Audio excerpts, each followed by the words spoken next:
Germany, 1930. The city of Düsseldorf slept beneath gaslight and fog, its narrow streets quiet after midnight. But in those shadows, someone was moving. A man who hunted strangers, children, anyone unlucky enough to cross his path. The attacks seemed random, the violence unthinkable. Police searched desperately for a pattern, but the killer vanished each time into the dark streets of the city. Soon the newspapers gave him a name that would echo across Europe: the Vampire of Düsseldorf. Tonight, we followed the story of the man behind that name.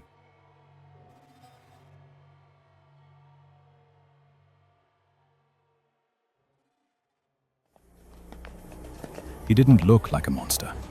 He didn't hide in shadows or stalk alleyways in silence. He went to work. He got married. He lived among thousands of ordinary people. And at night, he hunted them. This is the story of Peter Kürten, the man history would come to know as the Vampire of Düsseldorf. I have no remorse. As to whether recollection of my deeds makes me feel ashamed, I will tell you. I rather enjoy it. Peter Kürten was born in 1883 in Germany, into a home defined by poverty, violence, and fear. His father was an alcoholic butcher. The household was loud, unstable, and brutal. I never loved my father, but I always feared him. I got to know my father as a monster from an early age. Violence wasn't something Peter encountered later in life. It was the background noise of his childhood. As a boy, he witnessed abuse regularly. Blood wasn't shocking. And very early on, something in Peter responded to it. He befriended a local dog catcher that lived in his building. Seeing the man torture the dogs and cats he captured sparked something in Peter. He soon followed suit. Then, while still a child himself, he committed his first killing. He pushed a school friend who he knew was unable to swim off a log raft. When a second boy attempted to save the drowning youngster, Kurten held his head under the water so that both boys drowned. Both deaths were ruled by authorities as being accidental. There was no dramatic turning point, no sudden loss of innocence. For Peter Kürten, violence wasn't a break from normal life. It was normal life. As he grew older, his behavior escalated. He became a petty criminal: theft, arson, assault.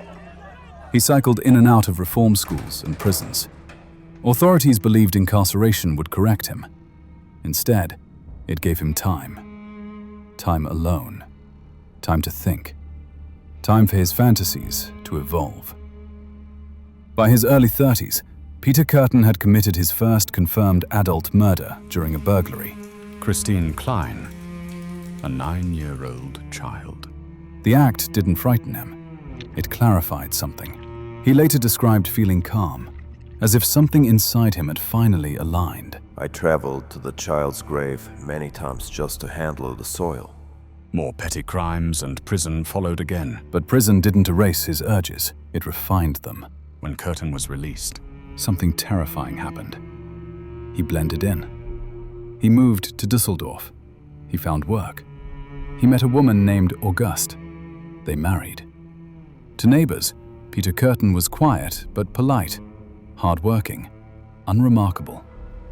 No one suspected that behind closed doors, his violent impulses were growing stronger.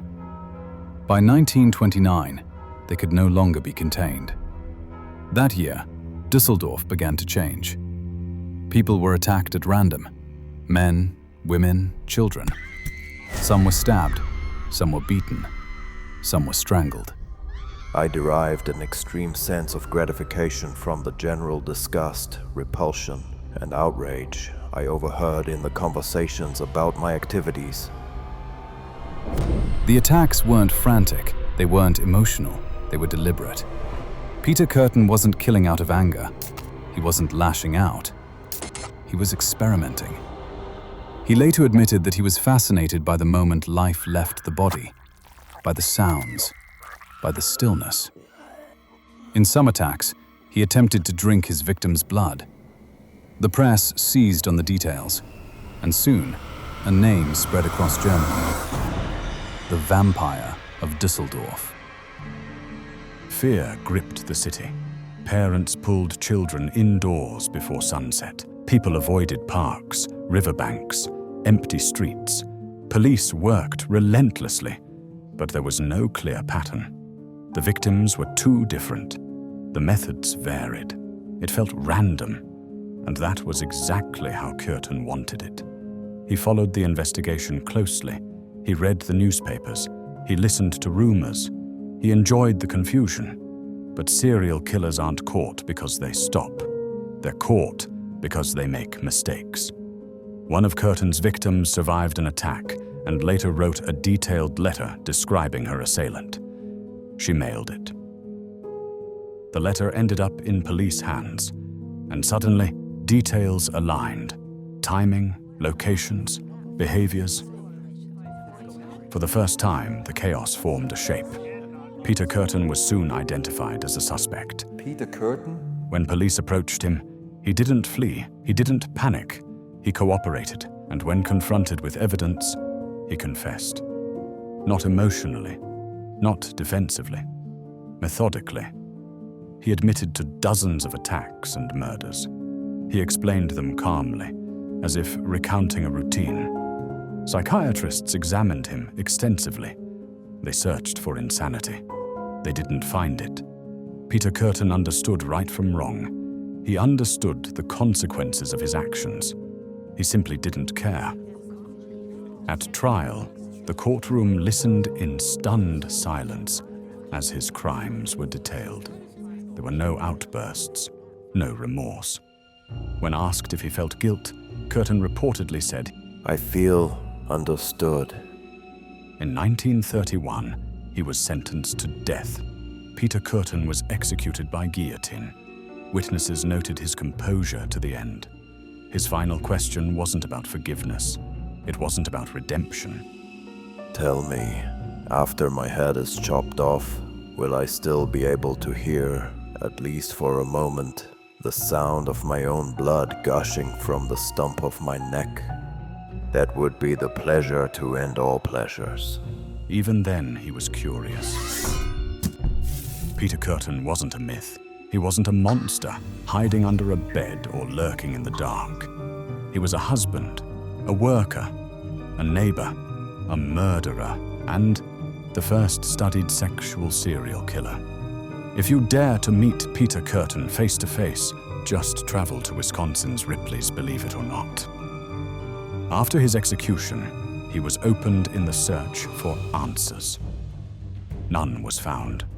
What remained was not an explanation, but the quiet, unsettling truth that there was nothing there that wasn't human.